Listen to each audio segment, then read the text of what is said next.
Anda mungkin sering dengar ya Yesus disebut sebagai firman Allah. Kedengarannya keren, puitis, tapi apa sih artinya sebenarnya? Nah, dalam pembahasan kali ini kita akan coba kupas tuntas konsep ini. Kita akan gali dari berbagai sumber teologi untuk memahami salah satu identitas Yesus yang paling fundamental.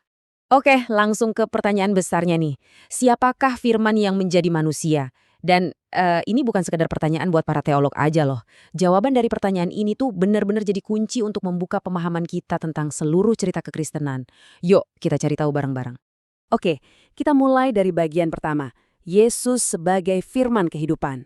Nah, untuk benar-benar paham ini, kita perlu mundur sedikit ke sebuah kata dari bahasa Yunani kuno yang, wah, kuat banget maknanya. Kata itu adalah logos. Jadi, logos itu apa sih? Sederhananya, ini kata Yunani yang artinya bisa kata, pikiran, atau ekspresi.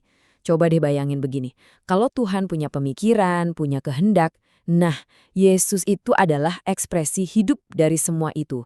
Dia adalah cara Tuhan berbicara atau berkomunikasi secara penuh, secara utuh kepada kita. Dan ayat dari Injil Yohanes ini, nah, ini fondasinya.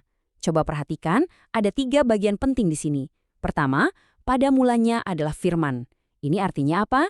Dia itu sudah ada bahkan sebelum waktu diciptakan. Kedua, firman itu bersama-sama dengan Allah. Ini menunjukkan hubungannya yang super unik dengan Bapa. Dan yang ketiga, ini yang paling radikal, firman itu adalah Allah. Wah, ini sih penegasan langsung tentang keilahiannya. Terus kenapa gelar firman ini jadi penting banget? Coba kita lihat begini ya, dia itu bukan cuma pembawa pesan, tapi dia adalah pesan itu sendiri. Keren kan? Dia juga bukan sekedar salah satu tokoh di dalam Alkitab, tapi seluruh isi Alkitab itu intinya menunjuk kepada dia. Dan yang paling dasar dari semuanya, dia itu bukan ciptaan, dia sudah ada sebelum segala sesuatu ada. Dan malah dia adalah agen atau perantara dalam proses penciptaan itu sendiri. Nah, garis sini kita masuk ke salah satu misteri terbesar dalam teologi Kristen.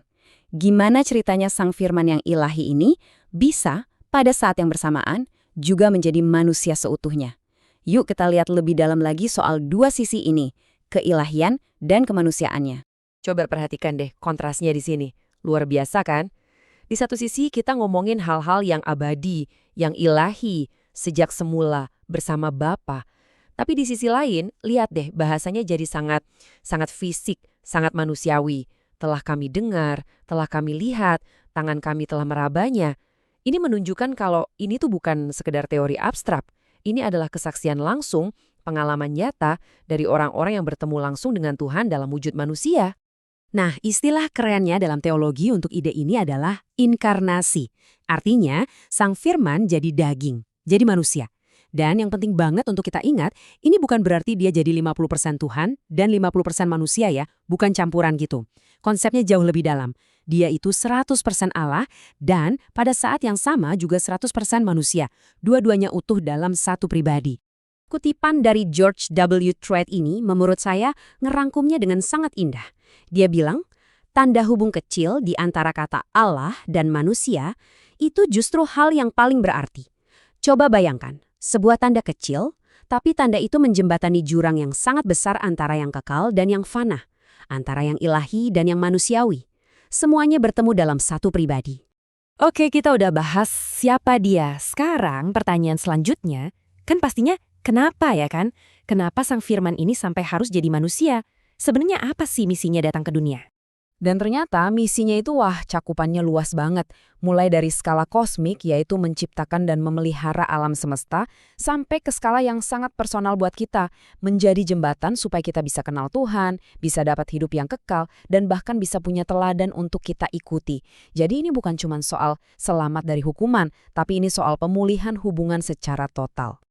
Nah, semua konsep yang barusan kita obrolin soal firman, inkarnasi, misinya, itu kan dalam dan kompleks banget ya. Saking dalamnya, ini semua melahirkan satu cabang studi teologi khusus yang namanya Kristologi. Intinya, Kristologi ini adalah upaya para teolog selama berabad-abad untuk terus-menerus mencoba memahami siapa sih sebenarnya pribadi Kristus ini dan apa makna dari semua yang dia lakukan. Sekarang kita akan fokus ke salah satu pernyataannya yang paling paling dikenal dan paling kuat. Sebuah pernyataan yang seolah-olah merangkum seluruh misinya hanya dalam 3 kata yang luar biasa. Jalan, kebenaran, hidup. Dengerin deh, ini bukan cuma 3 kata biasa. Ini seperti 3 pilar yang menopang semua klaimnya tentang dirinya sendiri. Yuk kita bedah satu persatu maksudnya. Yuk kita bongkar satu-satu. Pertama, jalan. Maksudnya, dia itu satu-satunya jalur, satu-satunya akses yang nyambungin kita ke Tuhan. Gak ada jalan lain. Kedua, kebenaran. Nah, ini penting. Dia bukan sekedar guru yang ngasih tahu tentang kebenaran, bukan. Dia adalah kebenaran itu sendiri. Dia standarnya. Terakhir, hidup. Dia bukan cuma memberi kita hidup, tapi dia adalah sumber dari kehidupan yang sejati, kehidupan yang kekal, yang bahkan bisa mengalahkan kematian. Dan di ayat inilah kita menemukan kalimat lengkapnya. Bagian, tidak ada seorang pun yang datang kepada Bapa kalau tidak melalui aku.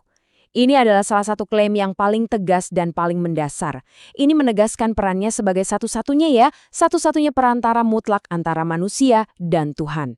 Oke, dari tadi kita udah ngobrolin banyak banget soal teologi ya. Mungkin ada yang nanya, terus ngaruhnya apa buat hidup gue sehari-hari? Nah, ini pertanyaan bagus. Di bagian terakhir ini, kita akan lihat sisi praktisnya. Gimana sih rasanya hidup dalam persekutuan dengan Sang Firman ini? Kuncinya ada di satu kata Yunani ini, koinonia. Ini artinya lebih dari sekedar temenan atau kumpul-kumpul. Artinya itu berbagi kehidupan, punya segala sesuatu bersama. Coba deh bayangkan, hubungan kita dengan Tuhan itu yang vertikal ke atas. Nah, itu sumber energinya. Kalau hubungan vertikal ini beres, barulah hubungan kita dengan sesama yang horizontal bisa jadi persekutuan yang beneran, yang sejati dan dalam.